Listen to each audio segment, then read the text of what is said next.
all here today to figure out how to build the future, right? To figure out how to fix all the world's hairiest problems, to solve all the marvelous conundrums bequeathed to us by our very well-meaning predecessors. And we know we have a lot of things to invent. And that's hard. But it turns out it may not be quite as hard as we think. Jason and I were both designers, and we're forced to invent things all the time. And one thing we learned is that innovation, it's not magic. Innovation is thoughtfully and diligently applied set of behaviors that you can learn and practice and get better at. And we're going to talk about one of those behaviors today. So the act of building anything, the future, a house, involves inevitably the act of combining, of putting together, of adding. So let's practice. Let's do a little bit of adding today. Jason? Yes? Okay. I have a turtle. All right, so I see your turtle, and I raise you a pig. A pig? What happens when you add those two together? Well, obviously, you get a turpig. So this turpig is something that we created in one of our workshops, and we'll come back to it later, but let's try another one. Let's see what you got. Okay, all right. Truck. All right. Tools. Tools? Okay.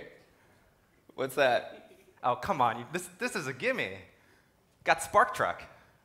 SparkTruck? And we'll tell you all about this in just a couple seconds. But before we go on to that, let's try one more to get you guys to whet your appetite a little bit. Okay, all right. Some more. All right. I see where you're going with this one. Brownies. Brownies. Ooh.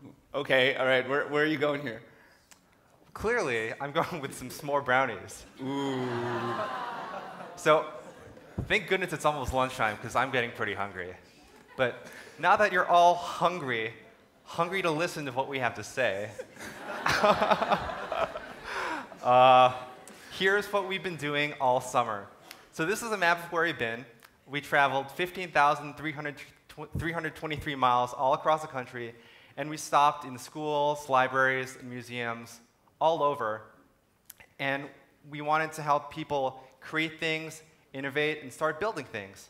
And what we found is that when people are asked to be innovative, when people are asked to invent things and create things, they hit a lot of roadblocks.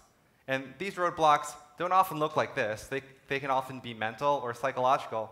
And what we're trying to do with the workshops is we're trying to get people to understand that roadblocks are some things that you can go around, and they're actually an opportunity for you to create something really amazing. Pretty amazing, kind of like this thing up here.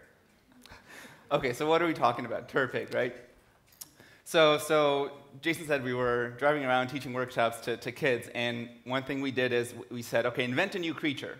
Here's a little motor, here's a battery, you're going to make a robot out of your new creature. And kids said, what do you mean invent a new creature? I have no ideas, I don't know where to start. We said, okay, let's figure out if we can demystify this innovation game a little bit. So we had the kids make two lists. Make a list of animals that live on land, make a list of animals that live in the water, then pick one thing from each list, mash them together, draw what that looks like. And all of a sudden, these kids these third, fourth graders that had no ideas were coming up with the giraffe crab and the cat eel and all sorts of crazy, amazing, wonderful things that we add a little motor and a battery and it runs around on the table.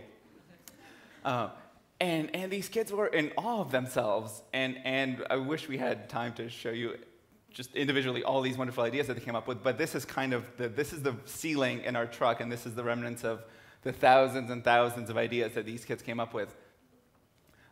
Just because we broke down this magical, mysterious process of innovation, we said, okay, let's think of a simple act of putting two things together.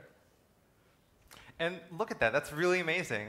So this is us in front of a library in Aberdeen, Washington. It's a really small town right on the Pacific Ocean. And so we got to this library just shortly after lunch when everyone was kind of sleepy. We were kind of sleepy too because we went to Pizza Hut for a lunch buffet. So it's kind of heavy lunch. But so when we started to start our workshop, we had them do exactly what Eugene just talked about. We had them make lists and start mashing things together. And by the end of the workshop, everyone was on a sugar high and jumping around and ready to launch something. So all of you are here because you're all energetic and excited and just really passionate about creating change and building the future.